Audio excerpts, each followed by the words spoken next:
নমস্কার, কেমন আছেন সবাই? এলিয়ার গৃহকোণে আপনাদের সবাইকে স্বাগত। আজ শেয়ার করব নতুন একটা রেসিপি, চিলি মাশরুম। আমি কিভাবে বানাই সেটাই আজ আপনাদের সাথে শেয়ার করব। পুরো ভিডিওটা না স্কিপ করে একদম দেখবেন। ভিতরে কিন্তু আমি অনেক টিপস অ্যান্ড ট্রিক বলেছি, কিভাবে আরও বেশি করে এনহ্যান্স করা যায় টেস্ট। তার কিন্তু অনেক ট্রিক রয়েছে, টিপস রয়েছে। সেটা দেখতে হলে পুরো ভিডিওটা স্কিপ না করে দেখবেন। তো চলুন কি কি লাগছে দেখে নিই। প্রথমেই লাগছে মাশরুম, আর লাগছে bell peppers, red bell peppers, green bell peppers, yellow bell peppers, tomato, পেঁয়াজ, আদা, রসুন, বাটার, অলিভ অয়েল। আমি বাটার আর অলিভ অয়েলেই রান্না করব এটা। আর লাগছে কিছু সস, ডার্ক সয়া সস নিয়েছি আমি এখানে। আর লাগছে চিলি সস, আর নিয়েছি টমেটো কেচাপ আর সাদা তেল ফ্রাইয়ের জন্য। তো চলুন এটাকে এবার ধুয়ে পরিষ্কার করে নিই। মাশরুম জিনিসটা পরিমাণে অনেক দেখালেও রান্নার সময় কিন্তু অনেকটা হয় না। আর লাগবে হচ্ছে কর্নফ্লাওয়ার, এটা দেখাতে আমি ভুলে গেছিলাম। আচ্ছা, এইবার মাশরুমটাকে আমি একদম ধুয়ে পরিষ্কার করে নিয়েছি। আর এই যে ডাঁটি, সেটাকে আমি রেখে দেব একটা স্টক বানানোর জন্য। আর মাশরুমের স্কিন ছাড়ানো ভীষণ ইজি। এই যে দেখুন, একদম হাত দিয়ে টানলেই ইজিলি উঠে আসে। আমি কিন্তু মাশরুমটাকে ভালোভাবে ধুয়ে নিয়েছি, জাস্ট কলের নিচে দিয়ে হাত দিয়ে একটু নাড়ালেই ভালো একদম পরিষ্কার হয়ে আসে। ওই রানিং ওয়াটারের নিচে দিলেই সুন্দরভাবে এটা পরিষ্কার হয়ে আসে। আর এটা তো বাটন মাশরুম চাষ করা হয়, এটা এমনিই পরিষ্কার থাকে।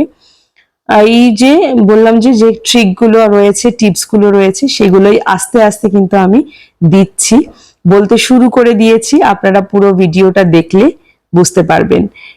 এই যে একটা টিপস বললাম, এই ডাটিগুলো আমি ইউজ করব স্টকের জন্য, এটাও কিন্তু একটা টিপস। তাতে কিন্তু রান্নার টেস্টটা এনহ্যান্স করবে অনেক বেশি। এই যে দেখুন, আমি কিন্তু মাশরুমটাকে একদম পরিষ্কার করে নিয়েছি। এবার এটাকে কেটে নেব আমি। আপনারা আপনাদের ইচ্ছা মতো, প্রয়োজন মতো শেপ করতে পারেন। আমি আমার মতো করে পছন্দ মতো শেপ করে নিচ্ছি। একটা মাশরুমকে 4টে টুকরো আমি করে নিচ্ছি। আপনারা চাইলে এটাকে দুটো মানে হাফ হাফও করতে পারেন, 4টেও করতে পারেন, এর থেকে ছোটও করতে পারেন। আপনাদের যেটা খুশি আপনারা সেভাবেই শেপ করবেন। এটা সম্পূর্ণ যার যার নিজস্ব পছন্দ, নিজস্ব রুচি। তো আমি এটাকে এইভাবে করে নিয়েছি। এবার নিয়েছি দুটো বাটি, একটার মধ্যে ওই ডাটিগুলোকে দেব, আর একটার মধ্যে এই যে মাশরুম গুলোকে বয়েল করব। যেটাকে আমি স্টক বানাবো তার জল একদম কম দিয়েছি। এবার দেব হচ্ছে ভিনিগার, দুটোর মধ্যেই ভিনিগার দেবো যাতে কালারটা চেঞ্জ না হয়। ভিনিগারের মুখটা খোলা ছিল বলে ভিনিগারটা পড়ে গেছে। আর দিচ্ছি একটু নুন। আর মাশরুম জিনিসটা এত বেশি এখানে লাগছে, কিন্তু বয়েল করার পর আপনাদের দেখাবো, দেখবেন কতটা কমে চলে আসে। এটাই হচ্ছে মাশরুমের খুব বড় দোষ। এই যে জাস্ট একটু ব্লাঞ্চ করে নেব, হালকা ব্লাঞ্চ করে নেব। এবার যতক্ষণ ওটা ব্লাঞ্চ হয় আমি এদিকে সব সবজিগুলো কেটে নিই। চলুন, অনেকটা লাগে, চাইনিজে অনেকটা পরিমাণ রসুন লাগে, তো আমি রসুনগুলোকে কুচি করে নিয়েছি। চাইনিজ রান্নাতে রসুনের ফ্লেভারটাই বেশি আসে আর কি, ভালো লাগে। আর এবার আমি সবজিগুলোকে ধীরে ধীরে কেটে নেব। আমি আমার মতো শেপ দিচ্ছি, আপনারা আপনাদের মতো যেরকম যার খুশি সে সেরকম ভাবে শেপ করবেন। আমি বেশি আবার বেল পেপার দিচ্ছি না, কারণ আমার মেয়েরা খুব একটা এটা পছন্দ করে না। এবার চাইনিজে বেল পেপার না দিলে টেস্টটা ঠিক চাইনিজ হয় না। তো সেই জন্যই অল্প পরিমাণে দিচ্ছি, আপনারা আপনাদের প্রয়োজন মতো ব্যবহার করবেন। আমার কাছে না ওই স্প্রিং অনিয়নটা ছিল না, তো আমি ওটাকে দিতে পারিনি। যদি আপনাদের কাছে বাড়িতে থাকে বা আপনারা এনে থাকেন, অ্যাভেলেবেল থাকে, তাহলে অবশ্যই দেবেন। চাইনিজে স্প্রিং অনিয়নটা খুব ভালো টেস্ট বাড়ায় আর কি, এনহ্যান্স করে টেস্টটা। এই যে দেখুন, সবজিগুলোকে আমি আমার মতো করে একটু বড় বড় করে কেটে নিয়েছি, স্কোয়ার স্কোয়ার করে। এবার টমেটোগুলোকেও কেটে নিয়েছি, ছোট্ট একটা টমেটো দিয়েছি, কারণ এখানে তো টমেটো কেচাপ আমি ইউজই করব। এই যে দেখুন, সিদ্ধ করে নিয়েছি, কতটুকু হয়ে গেছে। পেঁয়াজগুলোকেও বড় বড় করে কেটে নিয়েছি। আর মাশরুমে প্রচন্ড পরিমাণে জল থাকে, প্রচন্ড পরিমাণে জল থাকে। আর ব্লাঞ্চ করার পর তো আরো বেশি জল ঢুকে গেছে। তো মাশরুমটাকে আমি একটা কোটিং করে নেব। অল্প একটু ময়দা দিয়েছি, আর দেবো কর্নফ্লাওয়ার। বেশি ময়দা দেব না, তাহলে কিন্তু ওই পকোড়া পকোড়া টাইপের আর কি হয়ে যায়। দিচ্ছি একটু গোলমরিচ গুঁড়ো, দিয়েছি নুন, যাতে কালারটা ভালো আসে, টেস্টটা ভালো আসে দিচ্ছি হচ্ছে Kashmiri red chilli powder, just কালারের জন্য।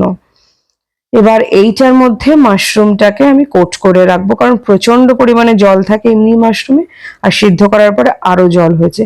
দেখুন টিস্যু পেপারটা একদম ভিজে গেছে।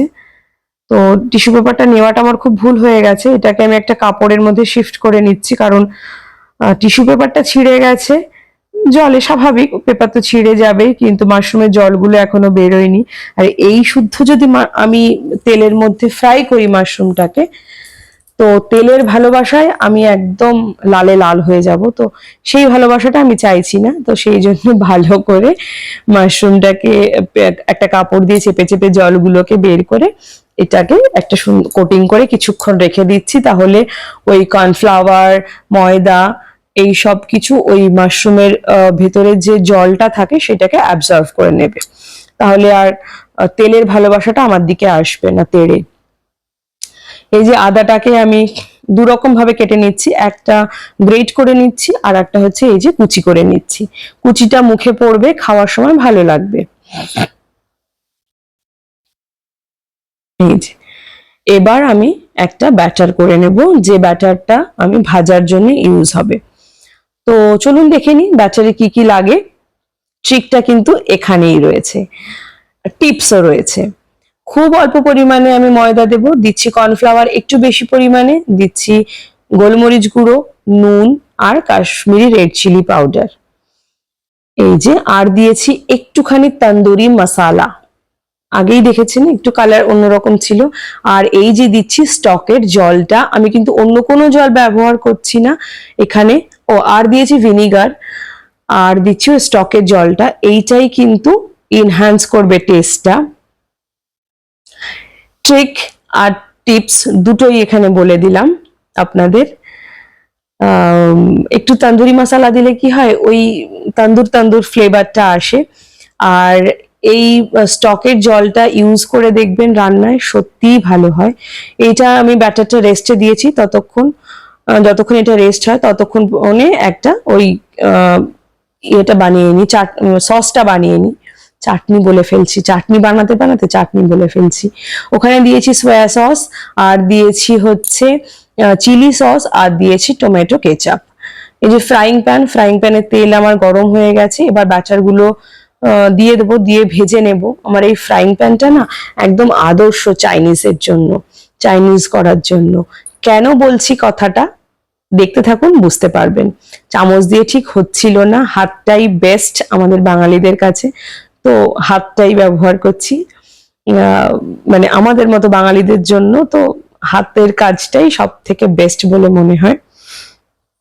তো এই মাশরুম গুলোকে গোল্ডেন ব্রাউন করে ভেজে নেব।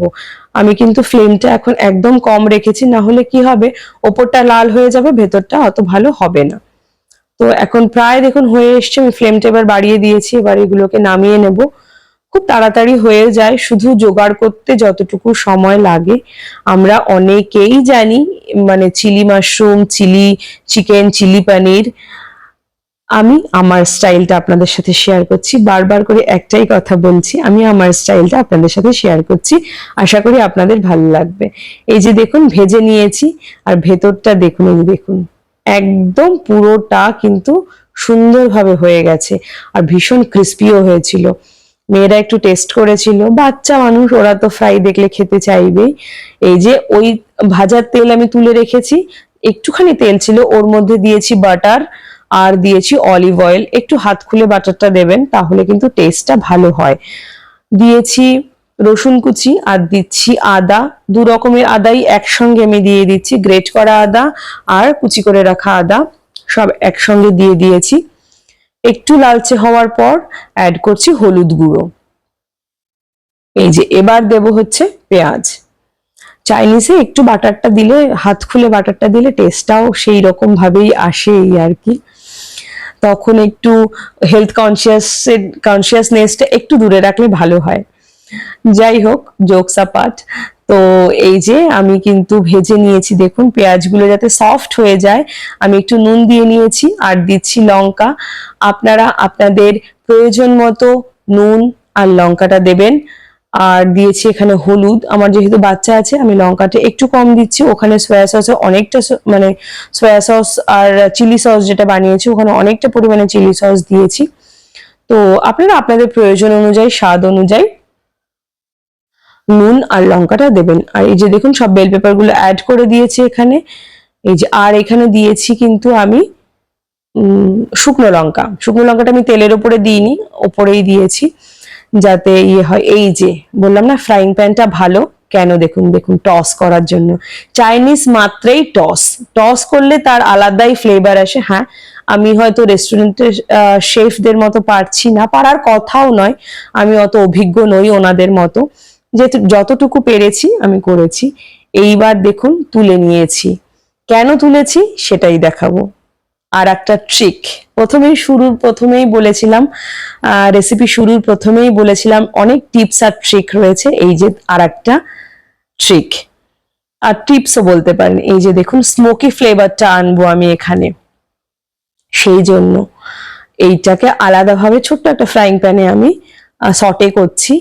পুরো স্মোকি একটা ফ্লেভার আসবে, চাইনিজের স্মোকি ফ্লেভার মানে তো মাস্ট। এই যে বাটার দিয়েছি, এবার দেখুন পুরোটা আগুনের, এই যে দেখেছেন দারুণ টসটা হয়েছিল। তো স্মোকি ফ্লেভারটাও দারুণ ভাবে এসেছিল এই গ্রেভির মধ্যে। তো এইগুলো আমি আমার মতো করে অ্যাড করছি, আপনারা চাইলে করতেও পারেন আবার স্কিপও করে যেতে পারেন, তবে বিশ্বাস করুন এগুলো করলে কিন্তু অনেকটা বাড়ে টেস্ট। এই যে আমি যেটা ওই সটে করেছি আলাদাভাবে সেটা অ্যাড করে দিয়েছি। এবার দিচ্ছি সসগুলো একসঙ্গে অ্যাড করে দিয়েছি, কারণ সবজিগুলো গলে গেছে একদমই। এবার ওই যে স্টকটা ছিল সেই স্টকটাই ওই সসের বাটির মধ্যে দিয়ে একটু ধুয়ে দিয়ে দিয়েছি। খুব একটা আমি জল আলাদা দেবো না, ওই স্টক যেটুকু বানিয়েছি সেটুকুই দেবো। আপনারা চাইলে এই রকম ভাবেও রাখতে পারেন, আমি একটু গ্রেভি রাখছি। এই যে গ্রেভির মধ্যে এবার আমি ওই ফ্রাইড মাশরুম গুলো দিয়ে দিয়েছি। আপনারা আপনাদের প্রয়োজন অনুযায়ী গ্রেভি রাখবেন, একদম শুকনোও নিতে পারেন আবার একটু গ্রেভিও রাখতে পারেন। আমি যেহেতু পরোটার সাথে রাত্রেবেলা এটা সার্ভ করেছিলাম সেই জন্য একটু গ্রেভি রেখেছিলাম। আর দিচ্ছি কিন্তু কর্নফ্লাওয়ারের গোলা জল, যাতে গ্রেভিটা একটু টাইট হয়ে যায়, ঘন হয়ে যায়। আমি রান্নার একদম শেষ পর্যায়ে চলে এসেছি, দেখে বুঝতেই পারছেন মানে কতটা সুন্দর হয়েছে। যেমন কালারটা এসছে তেমনই টেস্টটা এসছিল। এই যে একটু নুন দিয়েছি, আমার আর একটু নুন লেগেছিল, আপনারা আপনাদের প্রয়োজন মতো দেবেন নুন লঙ্কা। গ্যাসের ফ্লেম বন্ধ করে দিয়েছি, এবার এটাকে সার্ভ করব। তো chilli mushroom is ready to serve. দেখুন জাস্ট কালারটা অসাধারণ হয়েছে আর খেতেও দারুণ হয়েছে, পুরো স্মোকি ফ্লেভারটাও দুর্দান্ত ভাবে এই গ্রেভির মধ্যে এসেছে। আপনারা চাইলে এভাবে একবার ট্রাই করে দেখতে পারেন, যদি ভালো লেগে থাকে আমাকে অবশ্যই কমেন্টে জানাবেন। আর আজ এই পর্যন্তই, আবার দেখা হবে অন্য কোনো দিন অন্য কোনো ভিডিওতে। ততক্ষণ পর্যন্ত আপনারা সবাই ভালো থাকবেন, সুস্থ থাকবেন, আর ভালো লাগলে কমেন্ট করবেন।